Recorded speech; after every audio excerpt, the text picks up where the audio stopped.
Let's read the story Cinderella. Here is Cinderella, and she's getting ready to go in her carriage. Let's open and start reading. Once upon a time, there lived a girl named Cinderella who was very beautiful and very kind. She lived with her mean old stepmother and her two evil stepsisters. She was not allowed out of the house except to tend the garden.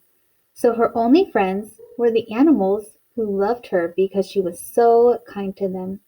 And here she is feeding some chickens. Every day Cinderella's stepmother and stepsisters made her wipe the cinders from the fireplace and clean the house from top to bottom, and every day they made Cinderella draw their baths, style their hair, iron their clothes, and help them dress. One day a royal messenger knocked on their door. "The king is having a royal ball for the prince tonight. Every girl in the kingdom is invited," he announced. "Every girl but you, Cinderella," laughed her stepsisters. So Cinderella got her bucket and broom and began her chores. As Cinderella swept the cinders, the younger stepsister yelled, "Cinderella! Cinderella! Help me into my gown of silk and rubies."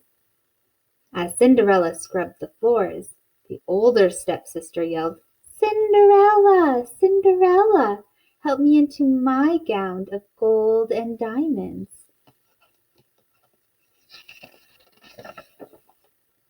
Soon the evil threesome were dressed and on their way. "We're off to the royal ball. If you were clean of cinders and had something to wear, Cinderella, you could go too," said her mean old stepmother. "Tisk, tisk, such a shame," laughed her stepsisters. "We're off to meet the prince," said one. "One of us will be his wife," said the other. Cinderella ran to the garden and cried. Slowly a gentle wind of pixie dust and sparkles formed around her. Then someone appeared. Who are you?" Cinderella asked through her tears. "I am your fairy godmother, and tonight you will go to the royal ball and meet the prince," said the woman. "But how?" asked Cinderella. "Make haste. I need 5 mice, a rabbit, and a pumpkin," said her fairy godmother. Cinderella didn't stop to ask why. Cinderella called to the animals, and they came quickly. Then she picked a pumpkin from the garden. With a wave of her godmother's wand, the 5 mice became 5 sturdy horses. The pumpkin became a beautiful coach, and the rabbit became an elegant coachman.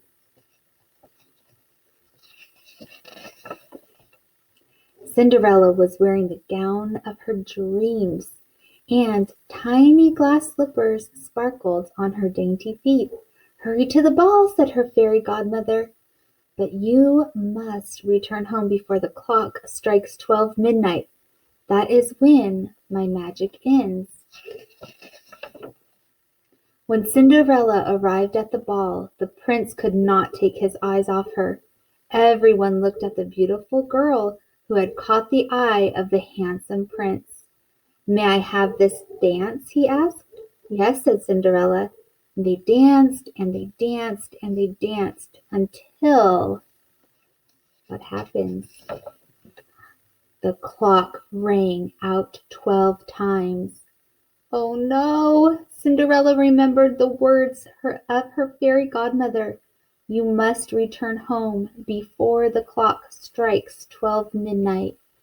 Bong, bong, bong, bong, bong, bong, bong, bong. Cinderella ran out the palace. As she ran down the stairs, the prince found the tiny glass slipper she had left behind. On her way home, everything turned back to normal.